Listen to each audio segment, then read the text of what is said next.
Good morning students. BA part second की online classes में Shri Adinath Jain college की ऑनलाइन क्लासेस में आप सबका स्वागत है। बीए पार्ट सेकंड में हम ज्योग्राफी के अंदर पेपर फर्स्ट जो हमारा था रिसोर्स ज्योग्राफी, इसके बारे में हम डिस्कस कर रहे थे या संसाधन भूगोल के बारे में हम पढ़ रहे थे। संसाधन भूगोल में पिछली क्लास में जो हमने पढ़ा था वो था कि संसाधन भूगोल का अर्थ क्या है, क्या उसका विषय क्षेत्र है, क्या उसकी इंपॉर्टेंस है, किन किन चीजों का या किन किन वस्तुओं का उसके अंदर अध्ययन किया जाता है संसाधन भूगोल के अंदर, यानी कि हम nature scope and significance of resource geography के बारे में डिस्कस कर चुके थे। आज हम इसी क्लास में इससे आगे के टॉपिक के बारे में डिस्कस करते हैं और ये टॉपिक आज जो हमारा है ये है definition and classification of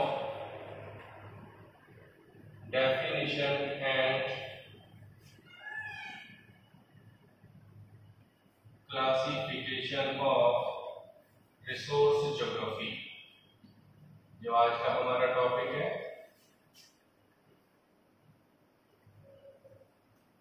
definition and classification of resource geography की संसाधनों का परिभाषा और उनका वर्गीकरण, इस टॉपिक के बारे में आज हम डिस्कस कर रहे हैं। और इसमें सबसे पहले हम इस चीज के बारे में देखते हैं जो आज का हमारा टॉपिक है, definition and classification of resources, संसाधनों की परिभाषा और उनका वर्गीकरण। तो सामान्य रूप में हम देखते हैं कि व्हाट इज रिसोर्स, संसाधन क्या है। संसाधन देखा जाए तो एक ऐसी प्राकृतिक वस्तु है या प्राकृतिक कोई संपदा है जो मनुष्य जिसका अपने लिए उपयोगी बनाता है, यानी कि मानव उपयोगी बनाने के लिए या मानव के कल्याण के लिए उन प्राकृतिक वस्तुओं का अपने लिए परिवर्तन करता है उस वस्तु का, तब उसे संसाधन माना जाता है। यानी कि संसाधन, हम देखते हैं इसको कि संसाधन एक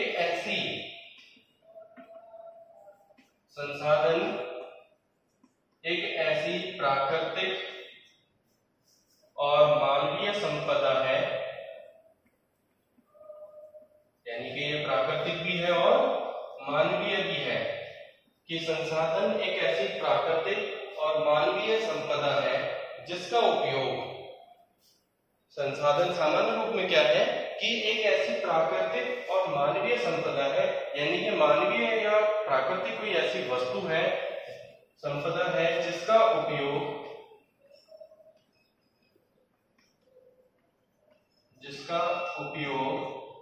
हम अपनी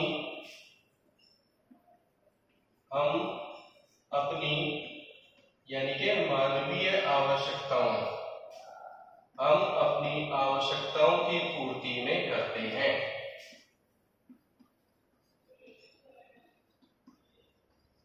मानवीय आवश्यकताओं की पूर्ति में करते हैं। सामान्य रूप से संसाधन को माना जा सकता है कि संसाधन एक ऐसी प्राकृतिक और मानवीय संपदा है जिसका उपयोग हम यानी कि मानव समुदाय अपनी आवश्यकताओं की पूर्ति में करते हैं। मानवीय उपयोग के लिए हम संसाधनों को अपने उपयोगी बनाते हैं, या प्राकृतिक कोई वस्तु है या मानवीय कोई वस्तु है, मानव से जुड़ी हुई कोई वस्तु है जिसका उपयोग हम अपने लिए या अपने उद्देश्यों की पूर्ति के लिए करते हैं, उसे हम संसाधन कहते हैं। और आगे हम देखते हैं कि मानव जीवन की प्रगति,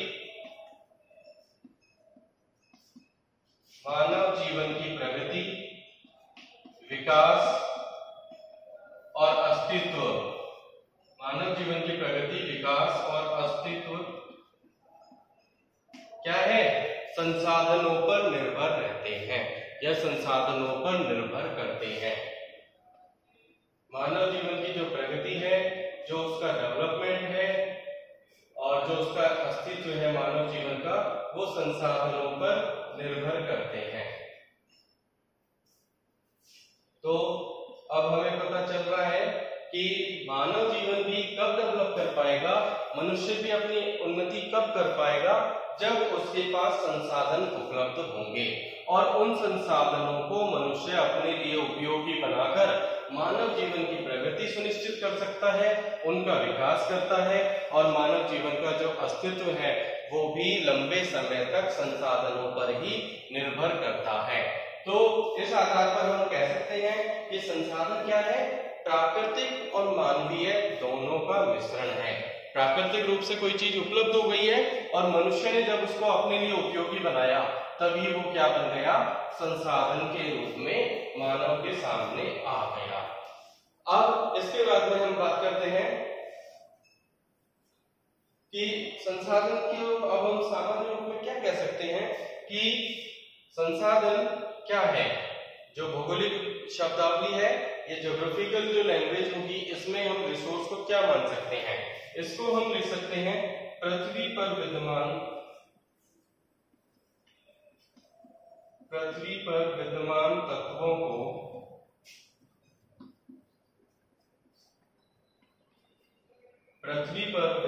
तत्वों को जो मानव द्वारा ग्रहण किए जाने योग्य हों, जो मानव द्वारा ग्रहण किए जाने योग्य हों। क्या होता है, संसाधन कहलाते हैं, रिसोर्स कहलाते हैं। कि पृथ्वी पर जो भी तत्व विद्यमान है और यदि उन तत्वों को मानव अपने लिए उपयोगी बना सकता है या मानव उनको ग्रहण कर सकता है, तब उनको हम संसाधन कह सकते हैं। सामान्य रूप में हम कह सकते हैं कि पृथ्वी पर विद्यमान तत्वों को जो मानव द्वारा ग्रहण किए जाने योग्य हैं, उनको हम क्या कह सकते हैं, संसाधन कहते हैं या उनको हम संसाधन कहलाते हैं। इसके बाद में अब हम देखते हैं कि जिम्मरमैन ने संसाधनों की परिभाषा क्या दी है।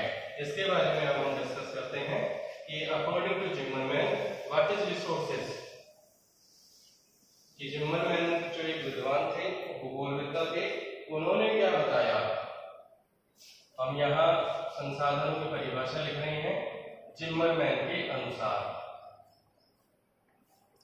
इन्होंने जो बताया कि संसाधन का अर्थ किसी उद्देश्य की प्राप्ति करना है।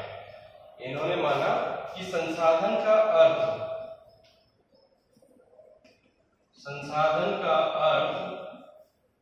किसी उद्देश्य की प्राप्ति करना है।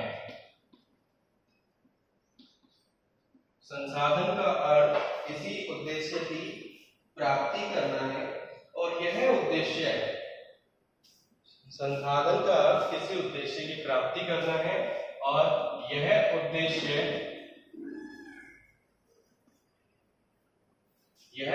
यानी कि जो ये उद्देश्य संसाधन प्राप्त कर रहा है, वो उद्देश्य क्या है, यह उद्देश्य मानवीय आवश्यकताओं की पूर्ति, मानवीय आवश्यकताओं,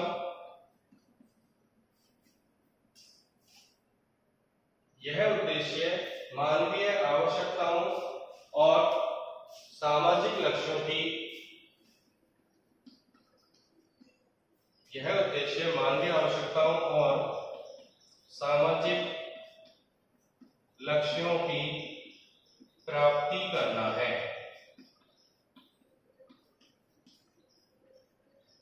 जिम्मरमैन ने क्या माना कि संसाधन का अर्थ किसी उद्देश्य की प्राप्ति करना है।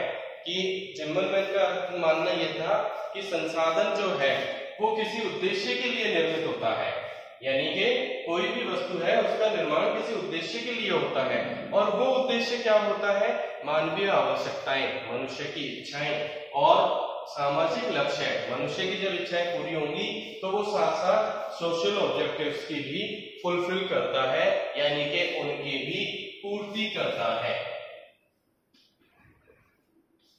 करता है, सामाजिक लक्ष्यों की या मानवीय आवश्यकताओं की, इनकी प्राप्ति करता है या इनकी पूर्ति करता है, उसे हम संसाधन कहते हैं। ये जिमरमैन ने इसकी परिभाषा दी है। इसको हम इंग्लिश में लिख सकते हैं। According to Zimmerman, resources is a means of attaining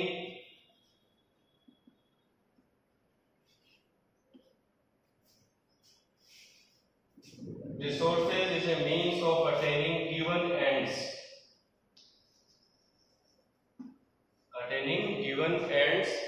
the ends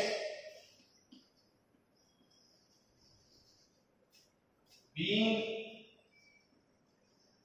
satisfaction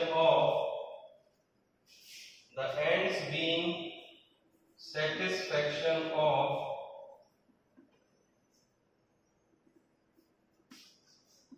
individual wants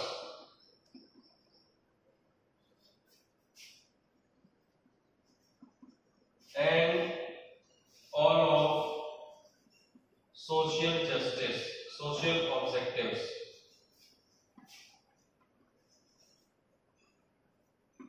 वही है कि resources is a means of attaining given in ends, कि उद्देश्यों की पूर्ति तक यानी कि उनकी समाप्ति तक उनको प्राप्त करना है, इस उद्देश्य को प्राप्त करना है।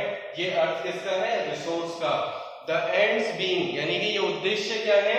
सेटिस्फैक्शन ऑफ इंडिविजुअल वांट्स यानी कि मानवीय आवश्यकताओं की संतुष्टि या उनकी पूर्णता है, और साथ ही उनका सोशल ऑब्जेक्टिव्स यानी कि सामाजिक लक्ष्यों की पूर्ति भी संसाधन के अंतर्गत की जाती है। तो इस तरीके से जिमरमैन ने ये बताया कि संसाधन का अर्थ जो है किसी उद्देश्य की पूर्ति करना है या उनकी प्राप्ति करना है, और यह उद्देश्य जो है, यह उद्देश्य मानवीय आवश्यकताएं और सामाजिक लक्ष्यों की पूर्ति करना होता है। Resources is a means of attaining given ends, the ends being satisfaction of individual wants and all of social objectives. ये संसाधन की एक सामान्य रूप में परिभाषा है।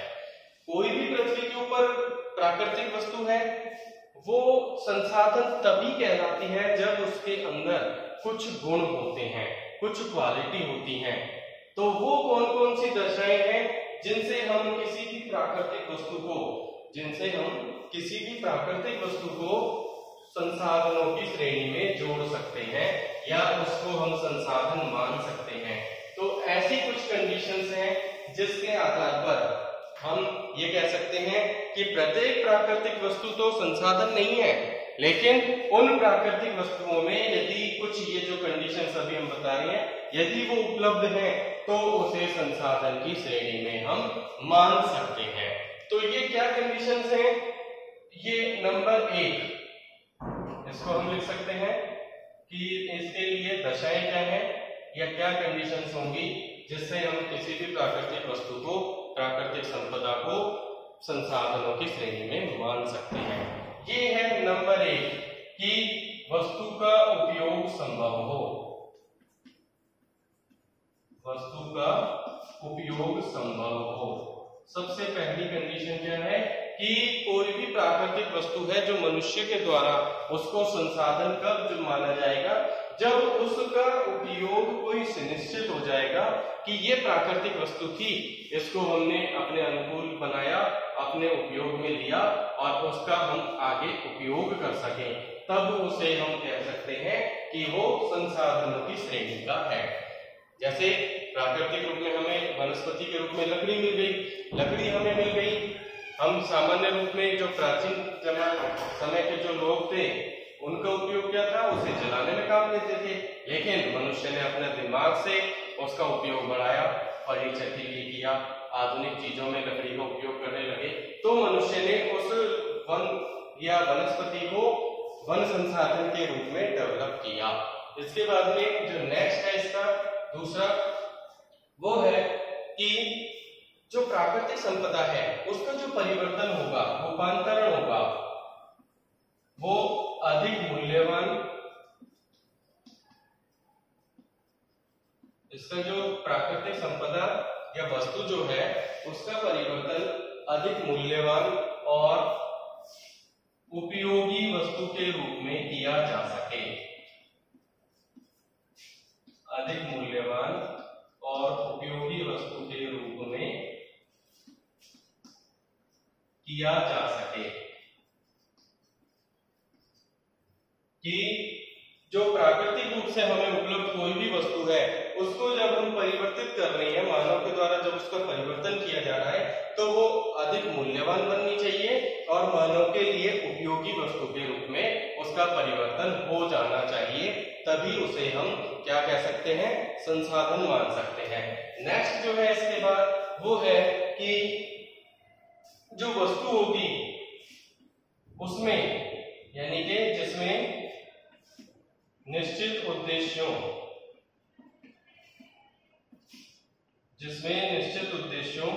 की पूर्ति की क्षमता हो। निश्चित उद्देश्यों की पूर्ति की क्षमता हो कि हमने कोई निश्चित उद्देश्य बना लिया कि हम इस कार्य को करने के लिए हमें इस वस्तु का उपयोग करना है।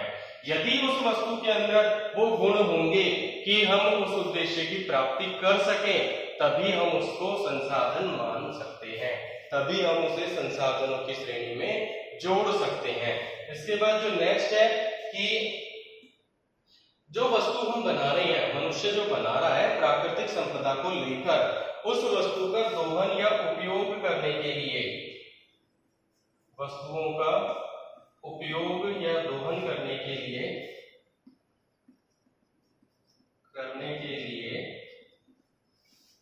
मानव संसाधन उपलब्ध हो। यानी कि संसाधन क्या है, किसके लिए काम आ रहा है, मनुष्य के लिए। और जब उसको उपयोग करने के लिए मानव ही उपलब्ध नहीं होगा तो संसाधन किस काम का, तब तो उसका कोई यूज ही नहीं रहा। इसलिए जो भी प्राकृतिक संपदा से मनुष्य उसको अपने अनुकूल बना रहा है, अपने लिए उपयोगी बना रहा है, उसको उपयोग करने के लिए मानव संसाधन उपलब्ध होना चाहिए।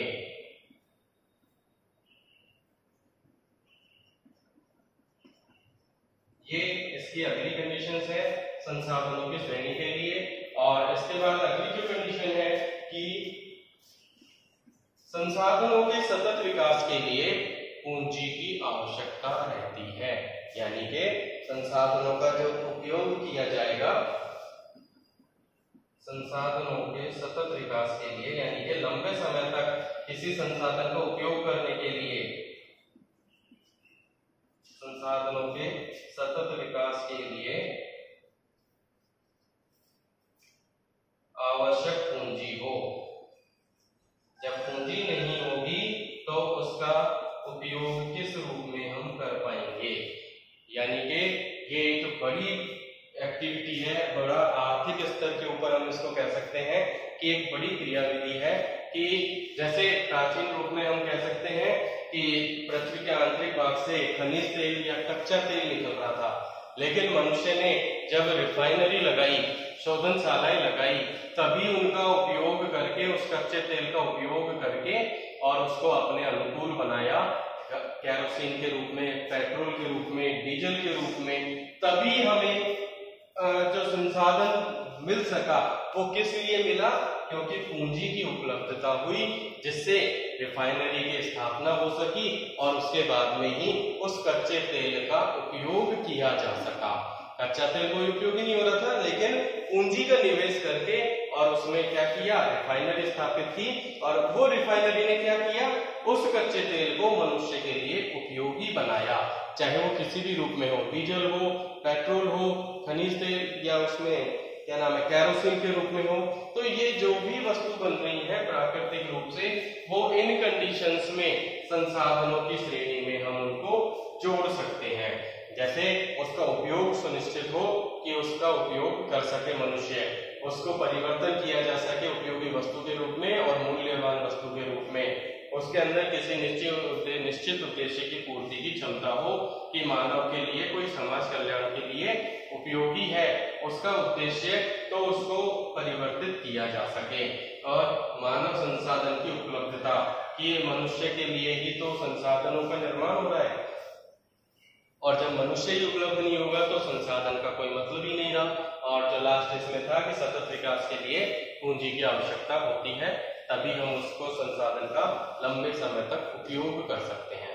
तो अभी तक हमने जाना कि संसाधन भूगोल जो है, संसाधन भूगोल में जो हम संसाधन पढ़ रहे हैं, ये संसाधन किसे कहते हैं, क्या होते हैं और इनका उपयोग कैसे होता है, क्या कंडीशंस होती हैं, क्या परिभाषा है, ये सारी चीजें अभी तक हमने इसमें पढ़ी। अब हम इसके बाद आगे शुरू करते हैं कि संसाधन शब्द कैसे आया, संसाधन क्या बना। अब हम बात करते हैं फॉर्मेशन ऑफ रिसोर्सेज, कि संसाधन शब्द का अर्थ या संसाधन शब्द का अर्थ या जो भी है मीनिंग के बारे में हम इसकी बात करते हैं। जो हम संसाधन शब्द ये पढ़ रहे हैं, ये अंग्रेजी भाषा के संसाधन शब्द जो है, ये अंग्रेजी भाषा के रिसोर्स शब्द का अर्थ है। रिसोर्स शब्द का अर्थ है, यानी कि जो हम संसाधन पढ़ रहे हैं, ये अंग्रेजी भाषा के रिसोर्स शब्द का अर्थ है। किसका? अंग्रेजी भाषा का एक वर्ड है जिसको कहते हैं रिसोर्स, और उसका जो अर्थ है वो कहलाता है संसाधन। और ये जो रिसोर्स शब्द है, ये अंग्रेजी भाषा के दो शब्दों से मिलकर बना है। रिसोर्स शब्द जो है, ये अंग्रेजी भाषा के दो शब्दों से मिलकर बना है, और ये जो दो शब्द हैं, एक है री और एक है सोर्स। एक है री और एक है सोर्स। री का मतलब होता है रिपीट, यानी कि अगेन, और अगेन को हम लिख सकते हैं पुनः या लंबे समय तक, पुनः या लंबे समय तक। री का मतलब है अगेन, यानी कि पुनः, रिपीट, और यानी कि इसका उपयोग हम लंबे समय तक कर सकें। और सोर्स का जो अर्थ है वो है साधन या उपाय से। सोर्स का जो अर्थ है वो है साधन या उपाय, यानी कि डिवाइस। कि ऐसा कोई साधन। अब इन दोनों वर्ड्स के जो अर्थ निकल रहे हैं, री का अर्थ रिपीट, अगेन, यानी कि पुनः या उसको लंबे समय तक भी हम जोड़ सकते हैं, और सोर्स का अर्थ है साधन या उपाय। इन दोनों को मिलाकर अब हम संसाधन शब्द का अर्थ निकाल सकते हैं, जो क्या बनता है कि ऐसे साधन जिनके ऊपर कोई मनुष्य समुदाय या जैविक समुदाय लंबे समय तक निर्भर रह सके। कि प्रकृति में उपलब्ध ऐसे साधन जिनके ऊपर कोई जैविक समुदाय लंबे समय तक निर्भर रह सके और उनमें पुनर्निर्माण की क्षमता उपलब्ध हो, यानी कि उनको हम बार बार उपयोग में ले सकें, तभी हम उनको क्या कह सकते हैं? संसाधन कह सकते हैं। इस आधार पे अब हम इसका अर्थ लगा सकते हैं कि प्रकृति में उपलब्ध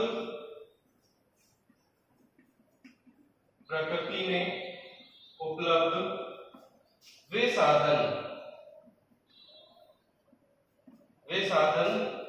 जिन पर कोई जैविक समुदाय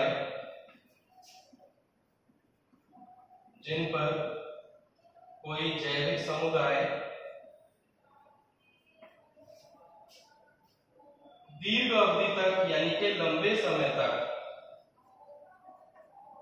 दीर्घ अवधि लॉन्ग पीरियड, यानी कि लंबे समय तक निर्भर रह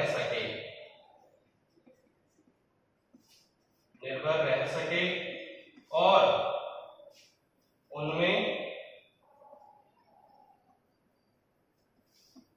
पुनर्निर्माण की क्षमता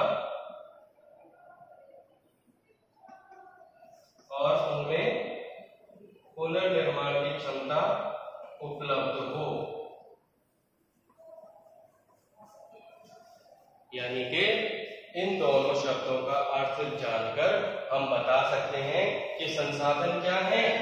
कि संसाधन प्रकृति में उपलब्ध वे साधन हैं जिन पर कोई जैविक समुदाय दीर्घ अवधि तक यानी कि लॉन्ग पीरियड लंबे समय तक निर्भर रह सके और उनमें पुनर्निर्माण की क्षमता उपलब्ध हो, यानी कि हम उनको बार बार उपयोग में ले सकें। तो उन चीजों को या उन संपदा को, उस वस्तु को हम क्या कह सकते हैं?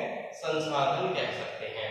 जो रिसोर्स हम बार बार पढ़ रहे हैं उसका अर्थ ये है, अब आपके सामने आ चुका है। इसके बाद में अब हम बात करते हैं संसाधनों की परिभाषा से। संसाधनों की परिभाषा से कि संसाधन क्या है, उनकी परिभाषा किस किसने क्या क्या दी है। तो इसके बारे में अब हम बात करते हैं कि संसाधन की परिभाषा क्या है। ये आपके पेपर में मोस्टली क्वेश्चन आता है। पहला ही क्वेश्चन होता है या तो संसाधन भूगोल का या संसाधनों का।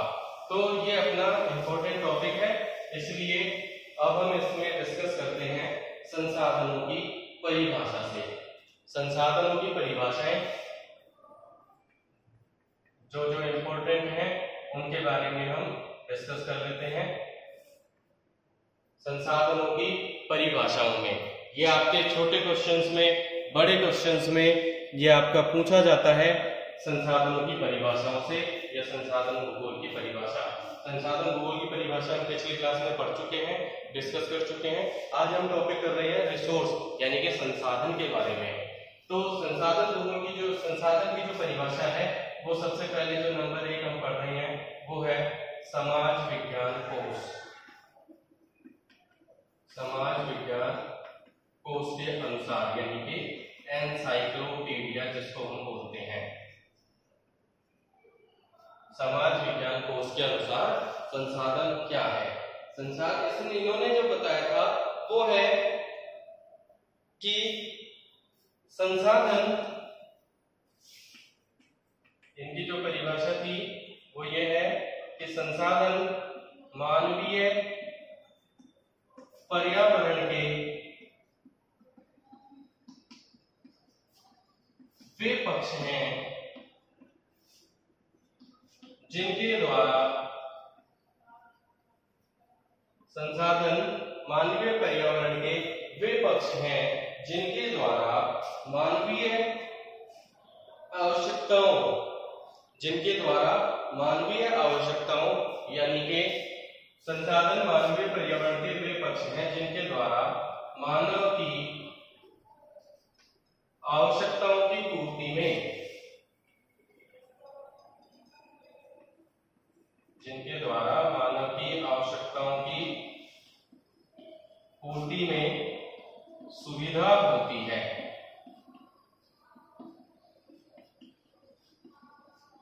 और सामाजिक उद्देश्यों की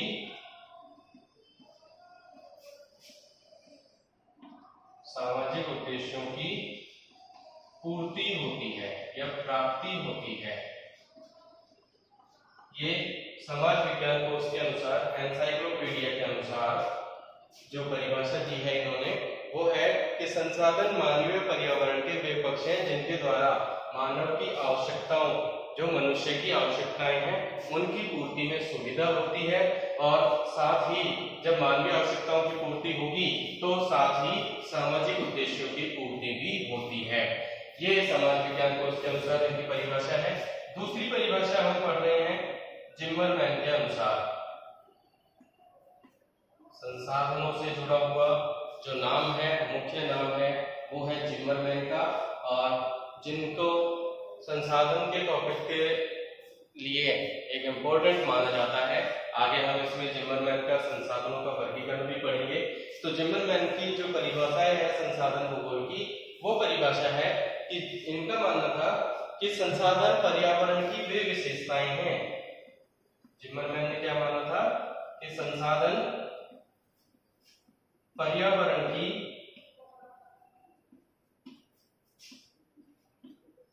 वे विशेषताएं हैं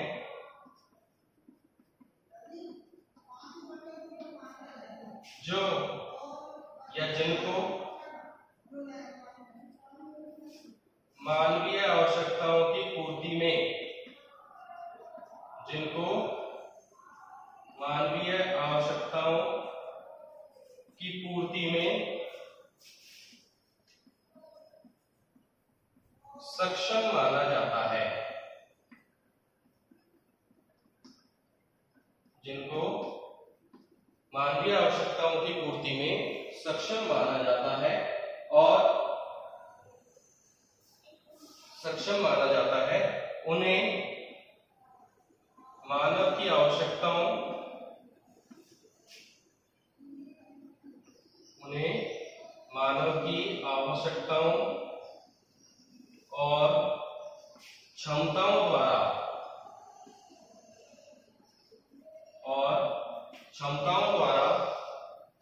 उपयोगिता प्रदान की जाती है। उपयोगिता प्रदान की जाती है। ये जिमरमैन ने परिभाषा दी थी कि संसाधन पर्यावरण की वे विशेषताएं हैं जिनको मानवीय आवश्यकताओं की पूर्ति में सक्षम माना जाता है।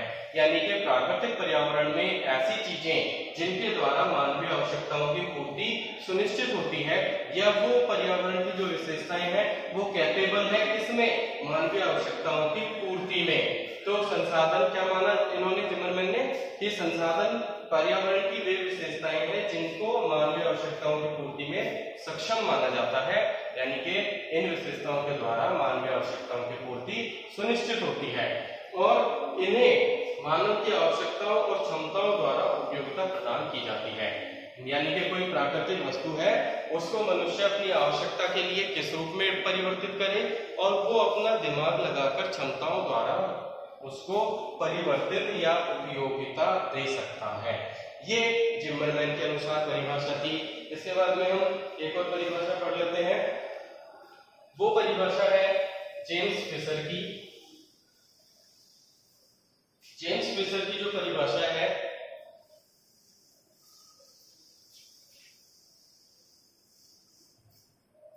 उनका मानना था, जेम्स फिशर इनका क्या मानना था कि संसाधन ऐसी कोई वस्तु है, संसाधन ऐसी कोई वस्तु है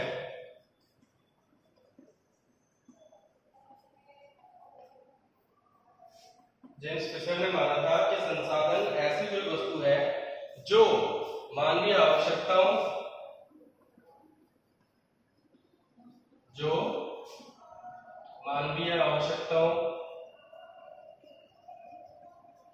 और इच्छाओं की पूर्ति करता है। मानवीय आवश्यकताओं और इच्छाओं की पूर्ति करता है। ये जेम्स फिशर के अनुसार है कि संसाधन ऐसी कोई वस्तु है जिसके द्वारा मानवीय आवश्यकताएं और मनुष्य की जो इच्छाएं हैं उनको पूर्ण किया जा सकता है। और इसके बाद में जो अगली परिभाषा है वो है स्मिथ और फिलिप्स के अनुसार। स्मिथ और फिलिप्स के अनुसार कि संसाधन मूलतः केवल पर्यावरणीय कार्यशीलता है। संसाधन केवल मूलतः संसाधन केवल पर्यावरणीय कार्यशीलता है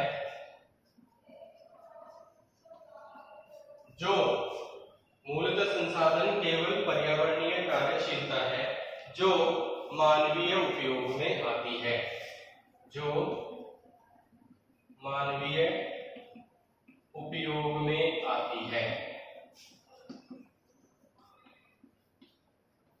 ये स्मिथ और फिलिप्स के अनुसार परिभाषा है कि संसाधन क्या है, मूल रूप से संसाधन केवल पर्यावरण की कार्यशीलता है या पर्यावरण में जो चेंजेस आते हैं या उसकी जो क्रिएटिविटी है वो कार्यशीलता है कि पर्यावरण की कार्यशीलता कि पर्यावरण किस रूप से कार्य कर रहा है जो मानवीय के लिए या मानव समुदाय के लिए उपयोगी होती है।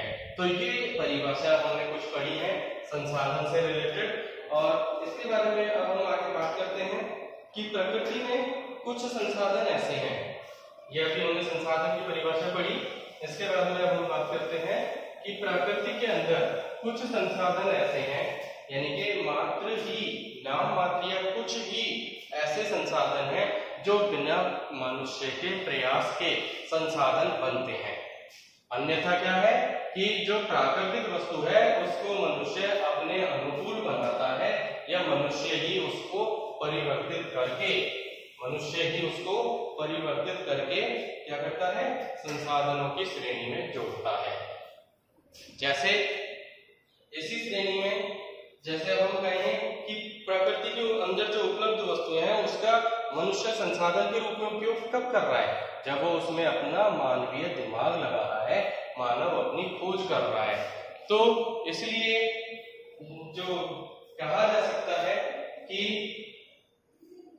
मनुष्य की जब उपज लगेगी, मनुष्य का दिमाग लगेगा, मनुष्य का ज्ञान किसी प्राकृतिक वस्तु में लगेगा, तभी उसे हम संसाधन बना सकते हैं। इसीलिए जो जिम्मरमैन है, इन्होंने कहा है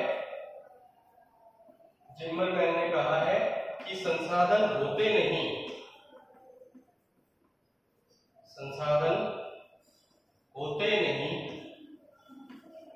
बनते हैं। इनका मानना है कि संसाधन प्राकृतिक रूप से है नहीं, होते नहीं है, प्रकृति में उपलब्ध नहीं होते हैं, लेकिन मनुष्य उसमें अपने ज्ञान का उपयोग करके बनाता है। इसीलिए जिम्मरमैन ने कहा था कि संसाधन होते नहीं है, बनते हैं। या आपके छोटे क्वेश्चंस के अंदर एक्सप्लेन करने के लिए बोला जाता है इसको कि जिम्मरमैन की इस लाइन का क्या अर्थ है। इसका अर्थ यही है कि मनुष्य अपने ज्ञान का उपयोग करके जो प्रकृति में उपलब्ध वस्तुएं हैं उनको संसाधन के रूप में परिवर्तित करता है। और इसी आधार पर एक विद्वान है यीट्स, जिन्होंने ये माना था कि मनुष्य जो प्रकृति में उपलब्ध संसाधन है उनको जिस रूप में चाहे, जैसे चाहे बना सकता है, और उन प्राकृतिक वस्तुओं को उस रूप में बनना पड़ता है जब मनुष्य उसमें अपना ज्ञान लगाता है। तो इसी आधार पर एक और विद्वान थे मिचेल ने क्या कहा, इनका मानना था कि ये जो अभी हमने बात बताई जिम्मरमैन की ईट्स की, तो इनके आधार पर इन्होंने कहा कि मनुष्य का ज्ञान, मिचेल जो थे इन्होंने कहा मनुष्य का ज्ञान सभी संसाधनों